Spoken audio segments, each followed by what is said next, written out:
Welcome to another edition of the Cryptid Consortium. It's going to be season 2, episode 5. I'm here with Nick, Mr. Nick Valente, one of my partners, and Gary Spikes Jr., my other partner. Gentlemen, how are we this evening? I'm doing great. How about you, Jay? Wonderful. Couldn't be better. Gary, you feeling good today, man? Yeah, I'm doing pretty good. Before we go any further, though, Jay, you'll need to set up the hosting where I can share screen. It's not. Oh, yeah, my bad. Yeah. That would be good. No, I'm doing pretty good. I'm excited, man. I got one more. I got one more treatment after this, and I'm hopefully get a little surgery done, and I'm free to go. A little bit of recoup time, and I can start getting back into the dream, man. You're good, Gary. Cool. I know we had to have that so we could share the pictures. Yep. My bad. Yeah. Start getting that one picture and slap it up there because. Which one's that? The first one. First one, yeah. All right. Well, folks, today is the one with the blue background. February 2024. I just can't believe it already. Me neither. Tonight's creature, I'm going to call it, is the Slenderman. And Gary's going to slap up a picture of that one there. So just to start it off, I mean, there's the Slenderman. The Slenderman is a thin and unnaturally tall humanoid. And by unnaturally tall, reports are that he's about 15 feet tall. He has a featureless, hairless white head and face. He wears a black suit, white shirt, and a tie. You know, it sort of reminds you, as Gary said, the Men in Black. Yeah. You know, and I mean, he's an odd-looking creature. He has very long arms, as you can see from the picture. I don't know if you can see behind him, but he's sometimes reported having tentacles, sticking out of his either arm sockets or his back. So, and yes, the Slender Man is more of a supernatural being than a cryptid, but then again, hey, cryptids are by definition creatures that have been seen, but not accepted by regular science. Yeah.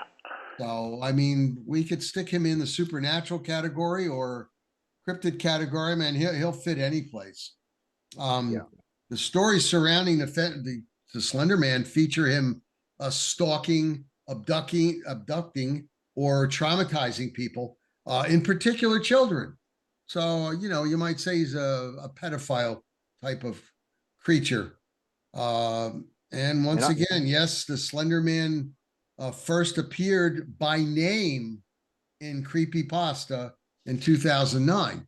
However, creatures that appear out there, sometimes you just have to take a name that's been already used or invented, and you have to slap them on that creature because it really don't have anything better to call them.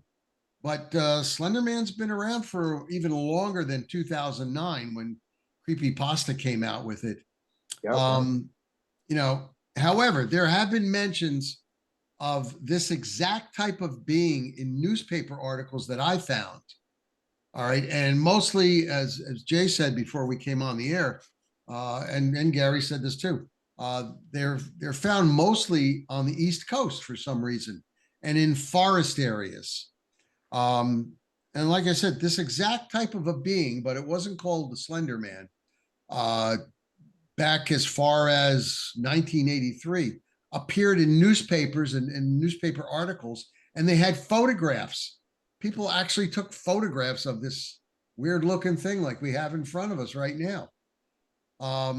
Therefore, while this being had no name at the time, the moniker Slender Man was given to the perpetrator of dozens of crimes against people, and specifically, once again, children.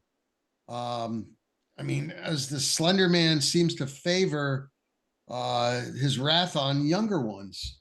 It's just odd, and he's seen mostly in wooded areas, areas with mostly dirt underfoot. And I don't know about you guys, but I don't think I was able to pull up any research on where he's been seen like in the city streets or anything. Yeah.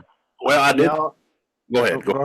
Okay, I was going to say, no, I didn't find that, but what I did find, alleged, Slenderman is an alleged paranormal figure purported to have been in existence for centuries, covering a large geographical area. Can be tied to the Dark Man of Scotland, the Dutch Black Man, and the German legend of the Tall Man. See, so like I said, even though Creepypasta in 2009 gave him the name Slender Man, still there have been creatures with the same description out there. Right.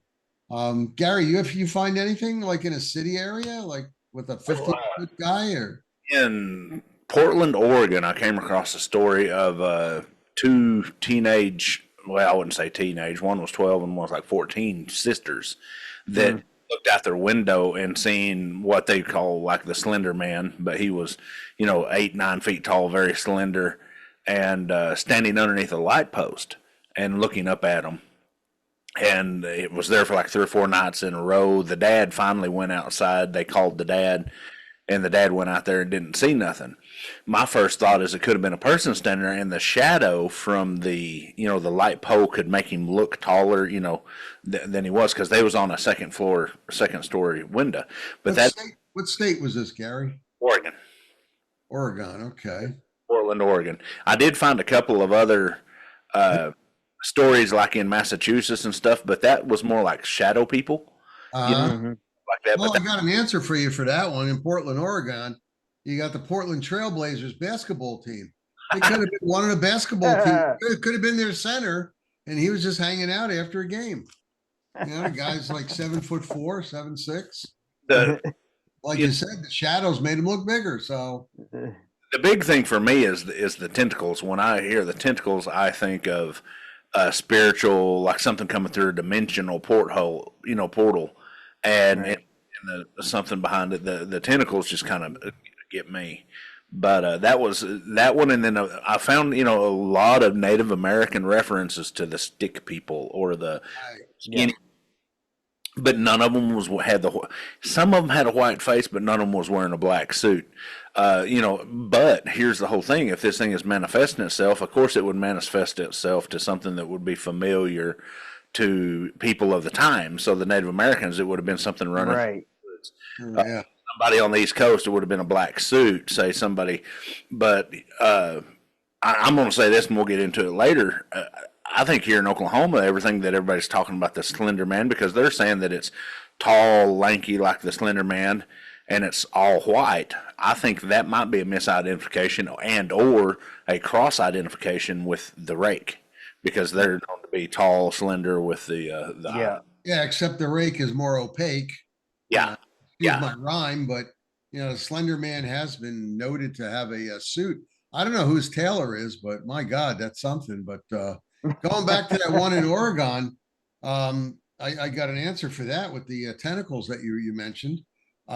It could have been the Chicago Bulls had played the Portland Trailblazers, and it could have been Dennis Rodman, because he's known to wear funky looking outfits, like with spider arms on the back and stuff. So Rodman, he's a tall guy. There you go. I'm just trying to throw an answer in there, at least something. But like we were saying earlier before the show, that the biggest thing for me is very little. I mean, there's a lot of vague references, with the Native American and the ancient history stuff, but it really started coming out in 2000. What did you say? 2008. 2009 was when the Creepypasta movie Hollow. 1983. It was in the newspapers with photographs. Yeah. So that's kind of odd. I'm glad you brought that up. I was not able to find any of those photographs. And every so-called YouTube Slenderman picture online or on the YouTube that showed up looked literally just like a man wearing a suit with a white hose over, a pantyhose over his face. Yeah. That the newspaper articles you was talking about, I could not find any of the images. But I do know that they was back east. One of them was in New York, and one was in New Jersey, and then I think another one was in Massachusetts. But yeah, well, like I said, most of the reports I've seen says he likes to inhabit the forest areas, and some of the unique abilities he can teleport. and he has the ability to influence teenagers to commit crimes. One in particular was in 2014. Stab.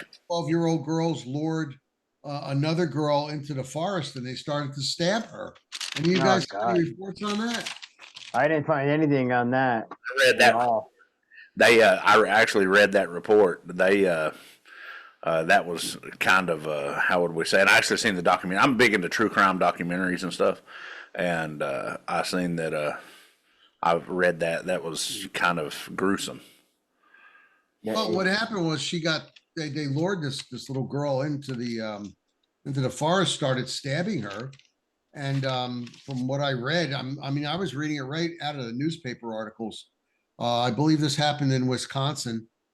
They stabbed her a lot of times, and she made her way out to the roadway, the girl that got stabbed, after they left her there for dead, and someone found her. They brought her to the hospital, and she survived. Now, they took these two girls to court, and had them up for attempted murder and all that. One girl wound up doing 35 years, and the other wound up doing 40 years in jail. And at first, they couldn't put them on trial because they said that they were, mentally incapacitated. They weren't able to hold trial. Something like, I know I won't mention that. Something like what I forgot who he was. Special counsel said about a certain president. Yeah, I don't think I better go there because we might get taken off. Couldn't stand trial. But that's the same chain of thought. These girls were so messed up in the head, and they were like 12. But eventually, the judge did announce them or pronounce them able to stand trial. And they stood trial as adults, and they did go to jail. I mean, I don't know how the heck they wound up doing that, guys. That's amazing that they did make them go to jail. But yeah, they did 35 years and one did 40 years. Wow. That's just amazing. And I mean, I found references in other articles because I have this app that searches out articles on supernatural and cryptids and things like that throughout the world, actually. And specifically, I was looking for the United States, and there have been other crimes where he's lured people out, by using a female voice, lured them out into a wooded area. And I don't super deep into a wood, just deep enough to grab them. Yeah. And they were found dead. I'm glad you said that, Nick. Go ahead, and then I'm on. All right, one more thing, and then I'll throw it over to you, Gary. One other report I read was 14 missing children, and they've never been found. And he was reported sighted in a certain area where these kids were. Yes, I did. They did come across that.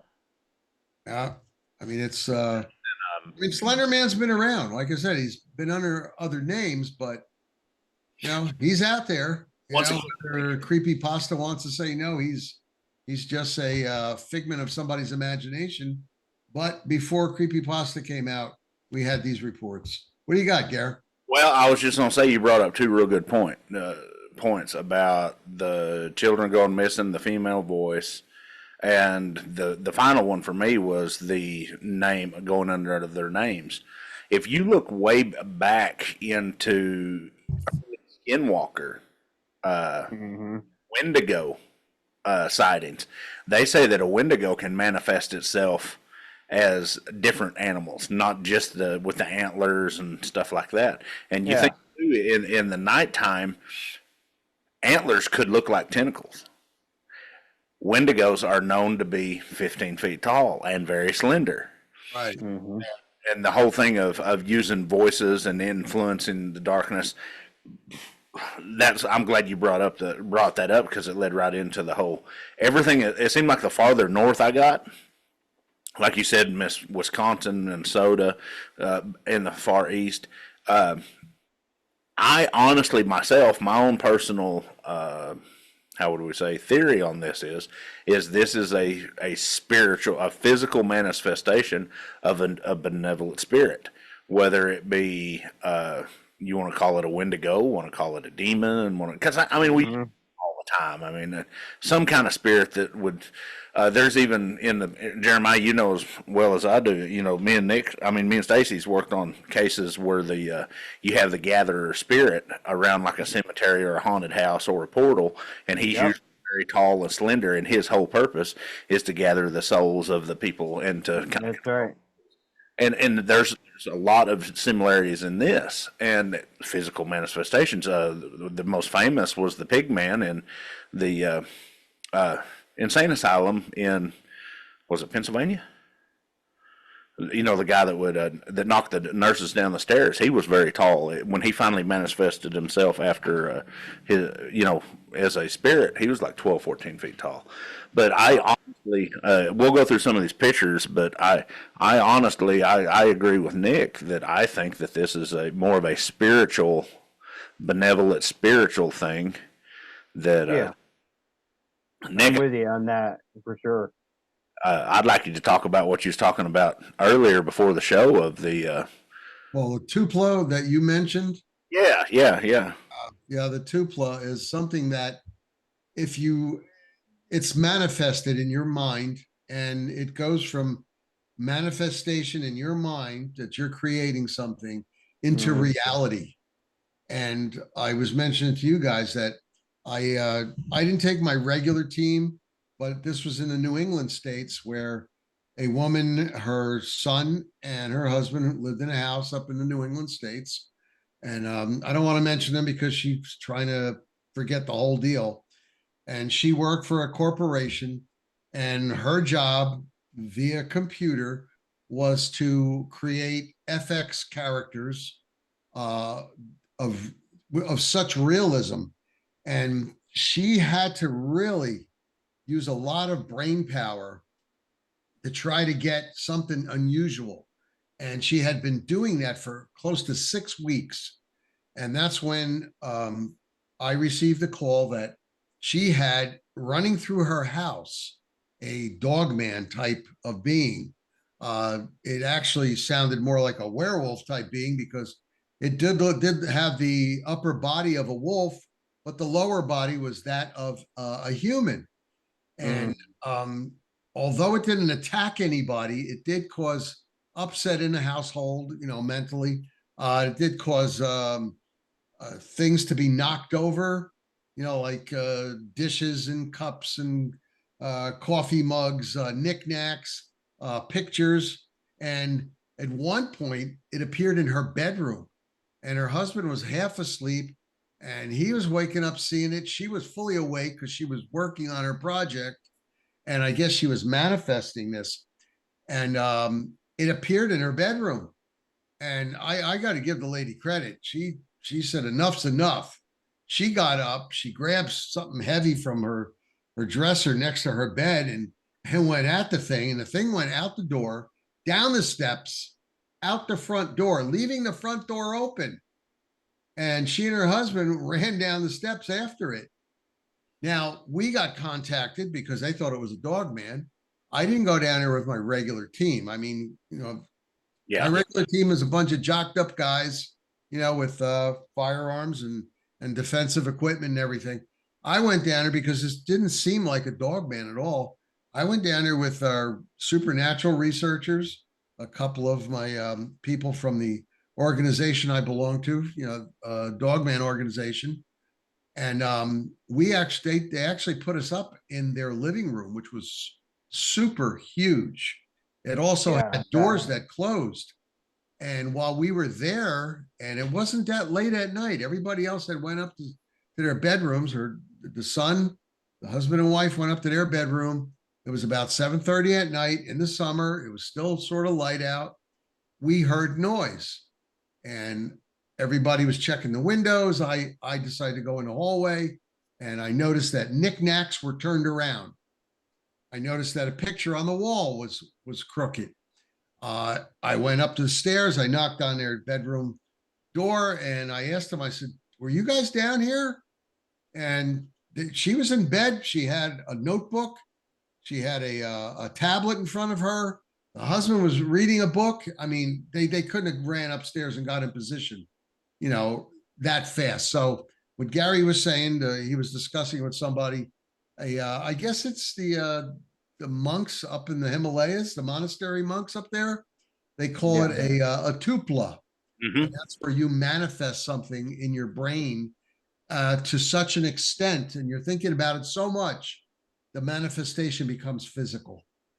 Yeah, which is very dangerous situation. Can be a very dangerous thing. And we were unable to help her ourselves. And one of the ladies that was with us, she knew a green witch and contacted her, and she came down and she happened to have some skills in that order on tuplas, and she worked with the lady, and finally no more. That was it. But long story short, they moved from that house a couple thousand miles away south because they didn't want to have anything to do with it anymore.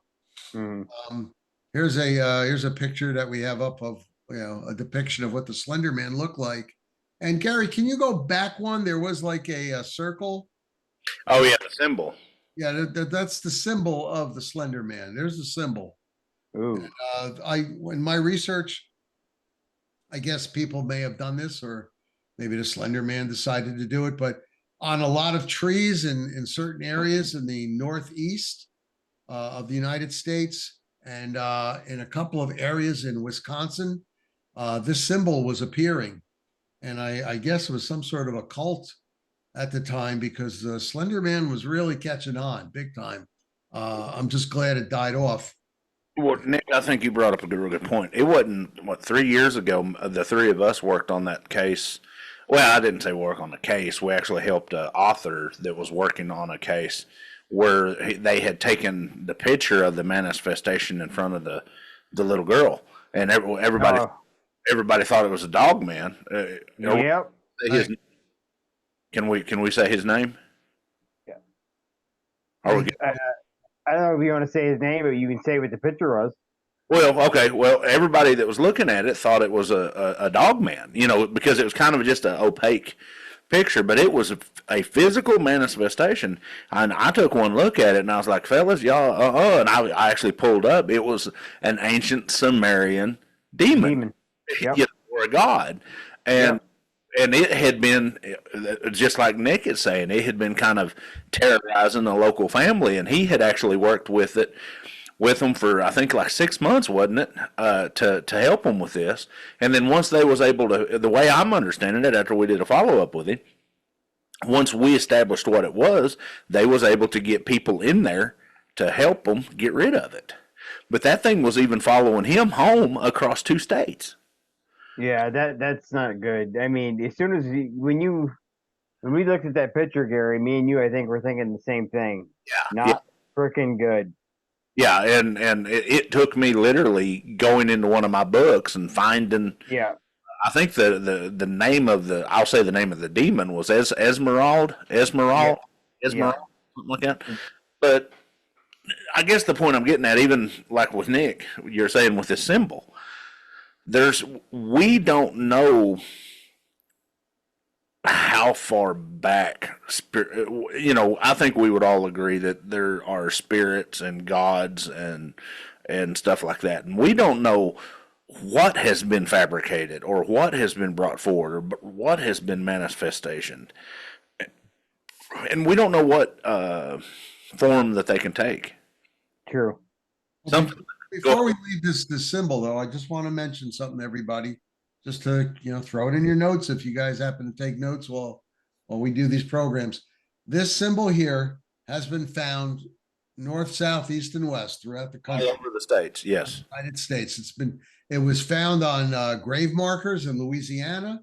It was found in grave markers in New Jersey, and I know that because I went to visit the grave marker to see, because it was reported. And I found it in New Jersey. It's in Massachusetts. It's been carved into trees. It's been carved into park benches. The symbol has been made on concrete pads throughout the country. And I mean, I found so many different references to this funny looking little symbol there. And I mean, it was either carved or painted or spray painted, all over the place. It was even carved in the trees. I don't know if I mentioned that, but so it says Slender Man's found mostly in the forest area, but somebody's been pushing this. Must be a cult of some sort. For our listeners, this wouldn't be the sign you want to go out and start drawing on trees. Just give you a heads up. Don't play around with this symbol. This symbol was also found in the mountains of Idaho by a certain member of our own personal team. Yes. Exactly what I'm talking about. And yep, I do. By one individual on a Sasquatch research trip, and then it was also found again in the Olympic Peninsula. Yep. Another research group on the same weekends. Yep. And we got them together on a show, and it was, and you call it coincidence. There's no telling how long those symbols had been there. Right. So my next question, that's what I'm doing right now, is pulling up. I've got a bunch of pagan and Celtic and all kinds of symbols. And the first thing that when you type in pagan symbol circle with an X, it pulls up a basic pentagram. Okay. Right. I mean, I could share okay, pentagram, 5-pointed star encased in a circle, and each point representing the elements. Or a Dora Celtic knot, which is a circle with the deals in it. So I guess what they're getting at, or the Elven Star, they're calling it an Elven Star, is the circle with the X. Huh. Well, when you started talking about that, I have a note here. I didn't mention it before, but in a cave about 1/8 of a mile in Arizona, in a cave, the symbol was found, and it was etched into the wall. This exact symbol right here. So there's some weird stuff. This is some weird stuff. Whether it was a human who knew about it, and the date was 1987. So that's something else that was out there. It's very possibly could have been a cult that just spread throughout the country and all over the place, and people were just. Glad you mentioned that. The circle symbol is the most commonly seen, but few are aware of its connected to paganism. Circle is important in pagan rituals, such as Wiccan and many others in circle casting. The circle is the feminine symbol associated with female genitalia, the vulva, and it is also often linked to nature. However, such as the earth is a shape, as the circular motion around the sun. The X pattern over the, let's see if I can read this right. The X pattern over the circle is a symbolism of death to nature. Evil reincarnation suggested as a shape of movement of souls between life and death. Ooh. Yep. Well, one of the things I read that they were surmising is that the Slender Man went after people and brought them to Hades, brought them to hell before their time. Well, he would stop their pain on Earth, and because they were bad, he would bring them before their time. It's funny to say that though, with the circle being the nature and the life, and then the X is the ending thereof. Right. That's actually kind of cool. Nick, sorry, Gary, I don't mean to cut you off. No. To add what you were just saying, Nick, that's interesting. Bringing them down before their time, okay? Right. Well, I mentioned in Brazil the cave drawings of this thing in Brazil. Yeah. Well, another possible reference to the Slender Man comes from around 3100 BC in Lower Egypt. Now, they gave it the term the thief of the gods. Now, you can translate that into taking the duties away from the gods of taking their people to where they, to their end before their time. A good translation, yeah. You know what I mean? I could be talking out my ass, but then again, that could be a translation. It also comes into the harbinger of doom. Exactly. Anytime, or the Reaper. I mean, what is one of the most common descriptions of the Grim Reaper? Tall, slender, with a pale skeletal face, with a hood, Yep. and sickle. Yep. Exactly. Right. Oh, and catch this. The thief of Cook is because thief of Kuk. That means thief of gods, becoming commonplace during the reign of Pharaoh Wazam. Hieroglyphics carved on the wall in the pharaoh's tomb, who is rumored to have an encounter with the entity. We was talking before the show about different time and every interpretation of a spiritual. We one of the biggest things that I learned early in my studies is your religious and your sociological background directly. How would we say? Impacts your thought. Your interpretation of it. Yeah. At the time that we have the Grim Reaper, that the 14th, 15th century, the Egyptians would have been something that they would be associated with. Sure. 2008, 2009, in the Midwest, all the way up to the East Coast, a 15-foot tall guy wearing a black suit. Duh, you got running around with black suits on. It's so funny how it comes. Even the Native Americans with the Wendigos, if they was hanging around in the woods, it'd be cattle.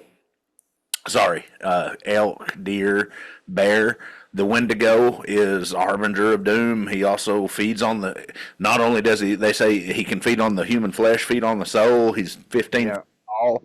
He has antlers, which once again could be interpreted in darkness as tentacles. It's funny that this thing is linked together throughout time, following its way on down. Right. Gary, can you switch photos? Because I think I sent you a couple other ones. There's the tentacle one. Here's There we go. Of course, this is a drawing of one, but he's very dapper here. I think that's an Armani suit. Yeah. That was like we was talking about before the show too, that all the interpretations physical that I found was with the suit.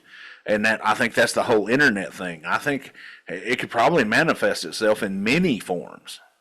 Yeah. Can you imagine walking in the forest area and you see this guy in front of you? I'm going to walk up and ask for directions personally. It's then pepper spray him, see what happens. Then throw the salt at him too in the holy water. But here's something we haven't thought about. Like during the 40s and 50s and early 60s, we had heavy reports of the MIBs, the Men in Black. Absolutely. There you go. A lot of times, I mean, the original Men in Black, as we in the United States knew them, I mean, they've been reported in other countries too. But the original MIBs were United States Air Force officers who would change over to regular suits, black suits with a shirt and tie. They were the original MIBs. But later on, reports were of these MIBs who had odd, how could I put it? Facial features. Odd facial features, but the way they carried themselves, the way they spoke. So we're thinking, well, maybe they were imitating humans, and it was UFOs. They're aliens. Come knocking on the doors to see what they knew. What these people knew, because there was a lot of reports on that. It's funny you say that, because that was one of the other things that I was going to bring up. Out here in the Midwest and stuff, where we was talking more of the Native American and the rake and stuff like that. Every description I have found of the rake is like a tall gray alien. Slender with the longer face, and it makes me wonder, maybe this could be an alien too. We don't know. There's so many different questions that needs to be answered. Could be a combination of all. Right. Never know. But I mean, a lot of questions and a lot of answers. Yeah, a lot of questions.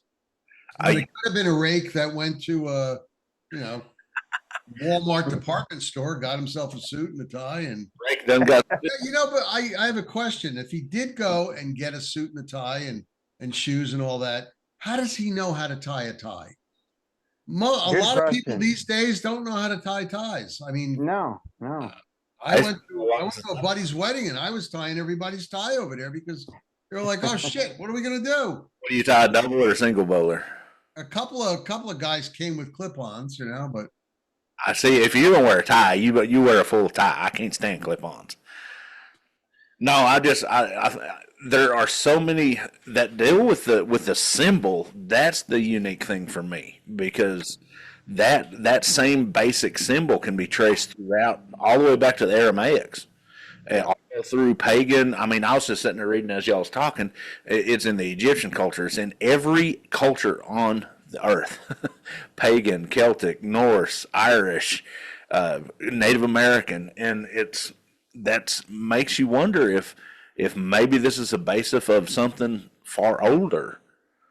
Far older than what we're looking at. Yeah, I mean, because if they all had a similar type of a being, I mean, look in Afghanistan. Well, these weren't slender. The giants in Afghanistan, right? They were substantial beings.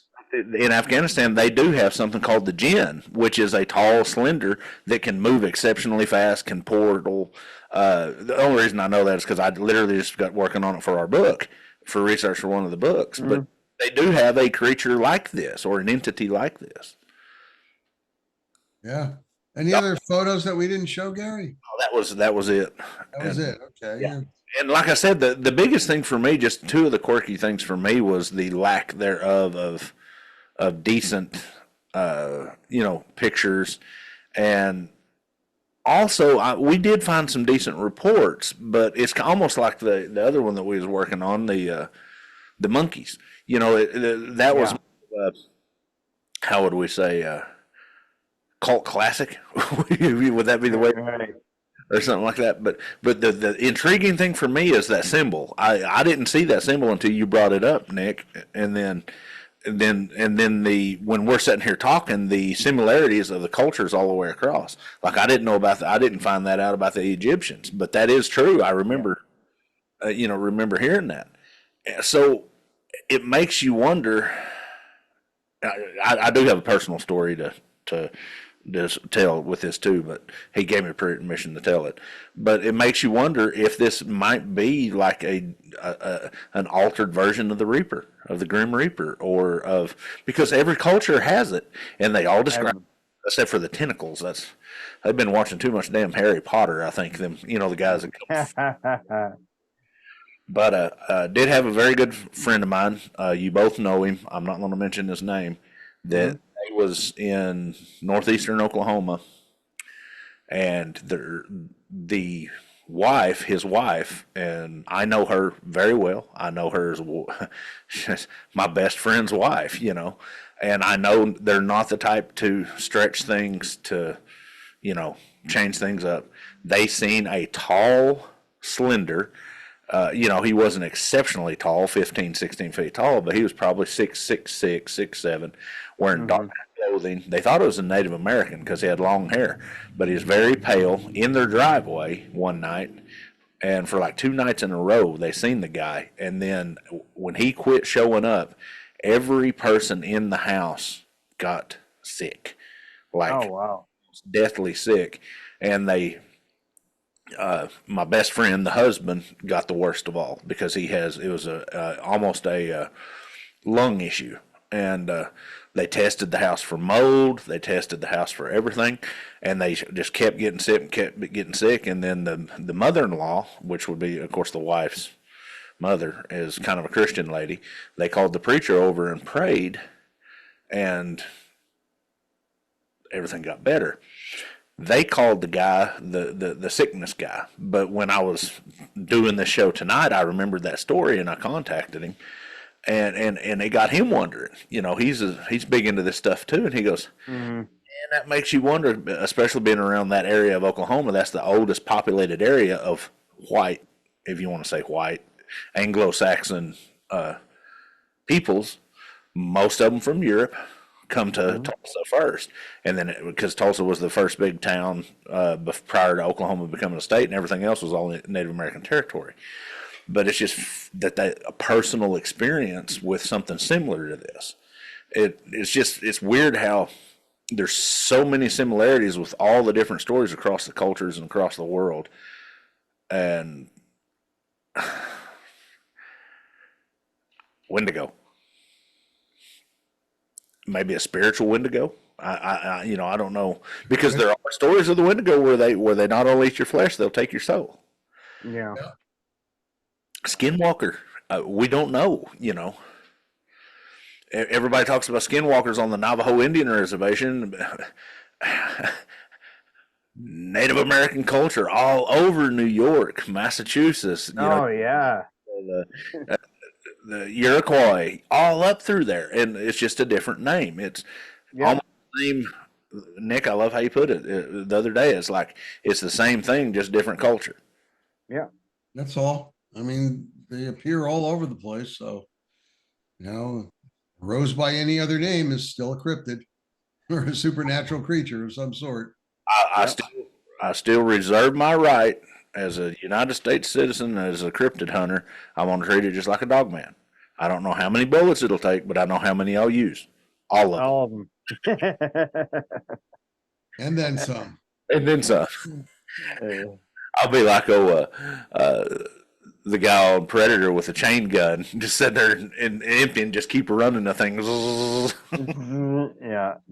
I don't know. The one of the disturbing things for me though is the influencing girls or young people or different people. Children, yeah. Children. That's disturbing. Yeah, that's benevolence. There was a true story, guys. Yeah. And Gary, you know as well as I do, and Nick, you probably do too. I'm not going to say the name of it, but there was a Sumerian demon. Yeah. That specialized in taking and eating children. Right.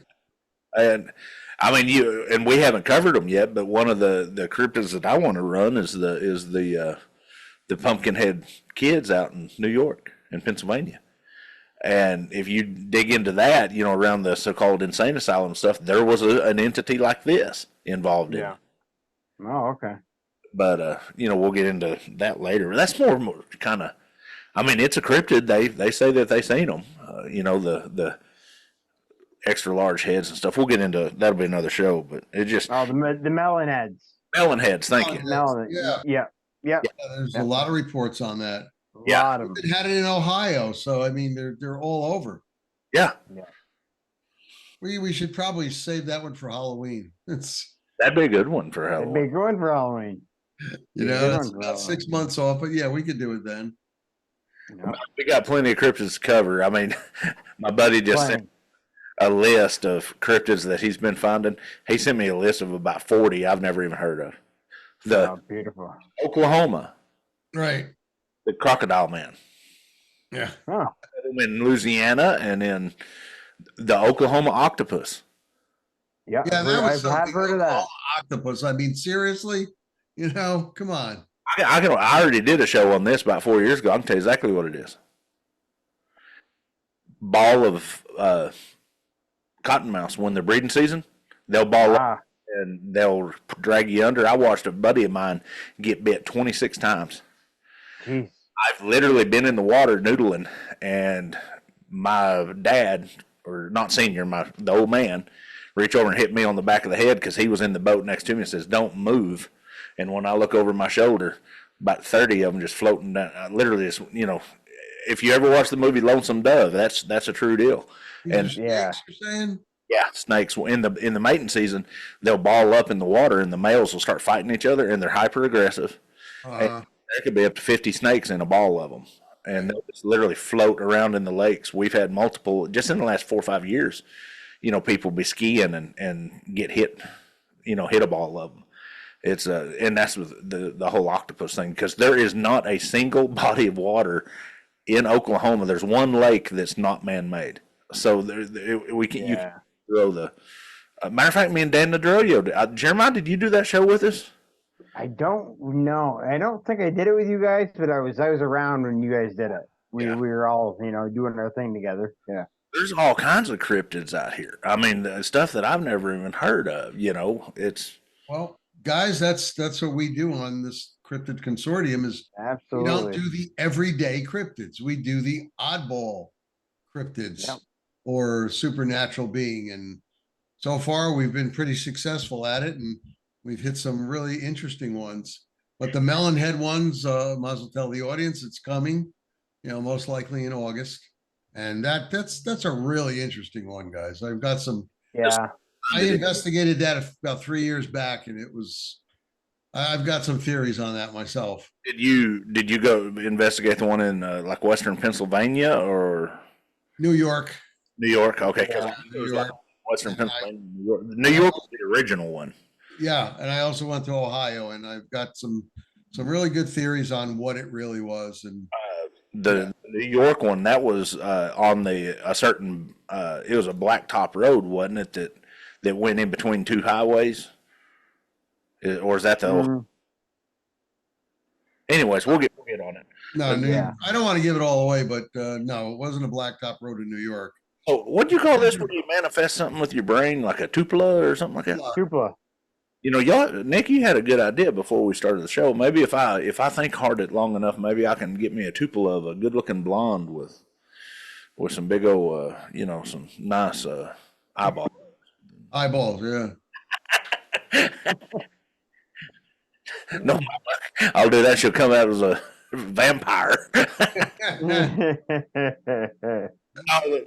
This one was interesting. I know we've done some that was not that interesting, but this one for me, I didn't, like I told you before the show, I didn't find a whole lot. But what y'all found, that symbol, it really kind of blows me because I've seen that symbol. I've seen that symbol hanging from trees, almost like a Blair Witch thing. But I always thought it was just researchers, and it probably is. But out in southeastern Oklahoma, but just vines wound together with X in it, hanging in the trees out in the woods. I'm going to Like have. I said, there's a cave in Arizona. It was an eighth of a mile in, and Yeah. the cave, the mouth of the cave had all kinds of brush in front of it, and it looked like it had been inaccessible for a few decades. So what they did was they found they felt a little bit of a breeze coming out, so they cleared it out. There's about a good 10 people that were checking the area out, and they decided to go in there, and they found this carved into the side of a wall. So I mean, that is really odd, guys, really odd. Even at that, we did go through, and it said right there that a lot of the ancient cultures in the pagan. I need to ask my wife about that because she's real big. She's pagan into all that Right. stuff. But there's so many crossovers to that. But it's weird that the circle would be the symbol of life, and then the X would be the symbol of either the destruction or the stealing of the life. And then it goes into what you were saying in Brazil, and then the whole Egypt, and then the whole situation with Nick, where you was talking about the case where the kids was getting kidnapped and stuff, and that's actually where the movie comes in the early 2000s. The movie Slender Man is the kidnapping of the kids. But it's weird how the crossover. It seriously is, guys. Really. Almost creepy. Anybody else have any stories on this thing? And now here's the question. Most cryptids that we've dealt with, we have done research and found a way to counter-react them. Has anybody thought anything on this? Let me counsel with the boss tonight and see what she says. Kind of my thoughts. It's like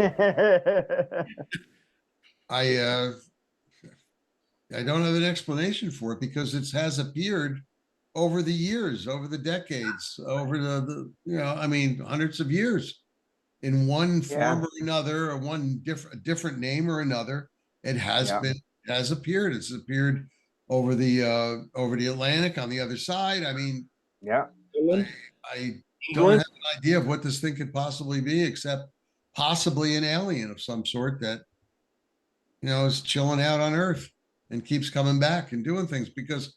The abduction, aliens do abductions. I mean, people have reported that hundreds, if not thousands of times. So it could possibly be an alien. That's my best guess. An alien that's kind of trying nowadays. trying to imitate human life by putting on a suit and tie. It's just. But even in that, once again, though, just like you were saying earlier, Nick was talking about that the person's sociological and religious background directly helps it defines the interpretation of what their mind sees. Yeah. Right. In the ancient Egyptian times, of course, they would have associated it with that. In the whole time of the Reaper, in the 14th and 15th century, the whole thing with the hooded cape, and they even talk about the Reaper during the Black Death of the guy with the long, the long mask, but in the sickle, Yeah. So your timing and the things around you would directly, how would we say, correlate with it. Correlate with how it portrays itself. Influence your thought process, yes. Or in your thought process, yeah. We've discussed it many a times with Sasquatch and Bigfoot. Now that's the one, to me, that's the one exception, because it's always had the same description throughout centuries, cultures, and time frame. To me, that's where even Dogman has variances. A lot of you can tell cultural variances from werewolf to Dogman and all that. But Sasquatch, Yeti, Bigfoot, they all stay predominantly neutral, or not neutral, but the same over. So to me, I think that's more of a physical thing. But something like this is, I know I don't want to run into one. Me neither. Nope. Me neither. Fellas, I don't know what the temperature is up there. It was 85 degrees at 5 o'clock today. It's the wind is blowing straight out of the north, and it's 61. It's gonna get down to the 30s tonight. Well, as everybody knows, I moved to North Carolina from New Jersey, and I checked back. New Jersey is in the 40s. Here today, it reached 70 degrees, and tomorrow is going to be 74. I was outside. We had a 10-mile-an-hour wind that was pleasant. Pleasant to have that warm breeze blow against your skin, and it was just like wonderful. So, bring up the weather. They hit the 60s here today, so we got lucky there. You got a heat wave over there in the Adirondacks. And then we're supposed to get snow Friday. How lovely. 50s the next 2 days, and back to the 80s for us. I think it's over with. Yep. We got warm days coming from further on from here. That's it. So our winter is over. I think ours is too. Just something curious, Gary. How's the wild boar population down over in Oklahoma? When I went down, when I had my incident, what was that? Saturday. Places overrun. Of course, I was on the Red River and a lake just south of the Red River. Overrun. I guarantee you, I couldn't cover 100 yards without seeing 20 or 30 different hogs. Not physically see them, but see their tracks. Now, I did see a troop of about 6 hogs, but it's overrun down there. And we're going back down this weekend specifically to relax and to get some more hog. I've got 60 pounds of hog meat in the bottom of my ice box right now, salt curing, and I need to get I'd like to get another 300 or 400 pounds salt cured up before I need to send y'all some. Y'all get a kick out of that. Bacon or what? Huh? Do they make good bacon out of those things? I don't make bacon out of wild hog. I do the salt cured, like they've been doing since the. Right. The reason I do is because it pulls all the wild out of it. Bacon, you get a wild hog that's over, say, 50, 60 pounds, especially a boar, and he's so wild tasting that you can't even hardly eat it, and you cook him and he stinks. But for some reason, when you salt cure it, and of course, I don't salt cure anything over 70 pounds anyway. I don't want to deal with them. We just shoot them and let the carrion eat them. But like this hog I got here he was about 74, 75 pounds. I mean, those things will eat literally anything, including you, humans. So, I mean, that's kind of dangerous out there. Well, I got a personal story on that. My great uncle in 1962 disappeared. We thought he'd ran off on us. I wasn't alive then, but my grandparents thought he'd ran off. And they ended up they found his hand 2 days later in the hog pen. He had got out in the hog pen, fell, He was a very portly gentleman. He was a snack. And they literally ate him, bone and all. No, God. Yeah. Wow. They'll eat anything. So I've got videos of them pulling down dogs, deer. They'll eat ripping. I've got a video I'll have to send you of about a 350-pound wild boar climbing into a dumpster. Literally. Wow. I've got a 6-inch scar across the back of my leg from a hog ripping into me. It just, my buddy, I've got a real good friend that got attacked by one. He was sitting up against a tree and one charged him, and luckily he was able to get a hold of his knife and I was able to cut the hog enough to get it off of him, cut its ear off, and ended up cutting its eye. They found the hog later dead, but it almost killed him because it ripped his face up and his chest. They're mean. They're just, yeah, millions of them out here now. mean, and they run around in gangs, so it's like, nothing you've ever seen before or experienced. When I go down this weekend, I'll take some video if it's still there. When they just demolish acres and acres of crops. I mean, last year alone in the state of Texas, they destroyed over $7 billion worth of crops. Oh, God. wow. I understand they've gotten into city areas too. They've 2 blocks from my house, they shot a hog. Of course, I'm kind of on the outskirts of the city next to the lake and all that. Hell, they filmed not finding Bigfoot a mile north of me here. But Bigfoot was eaten by the hogs. The Bigfoot is eating the hogs. That's the reason I think that we're seeing a lot more influx of sightings is because of the hog population. Yeah. But I just it's crazy here with them hogs. They're eating the snakes.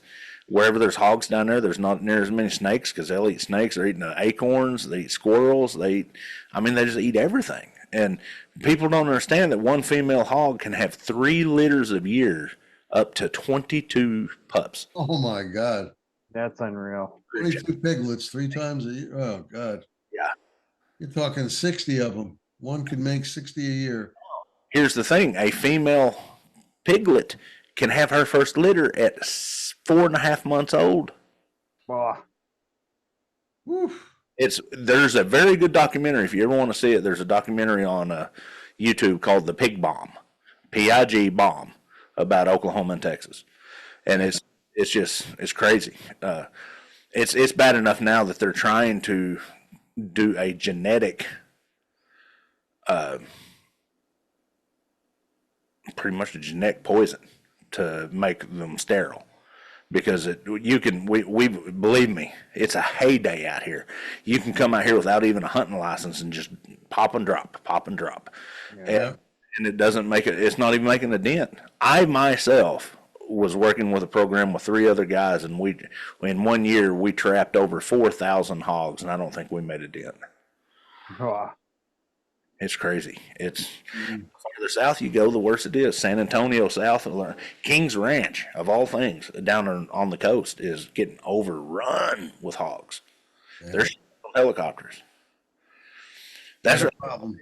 Get with your company and have them come down here, and that'd be some good training, man. Get y'all in them helicopters and just fly around. Yeah. Well, gentlemen, let's stay on after this the show's over. But we've actually wasted this information enough, and that's about it. That's all I have. I mean, I did a lot of research. Yeah, same here. Just be repeating what I've reported before. So, Jay and Gary, I gotta say good night to you guys, and good night to our audience. Same here. Good night, everyone. God bless. Have a good night, gentlemen.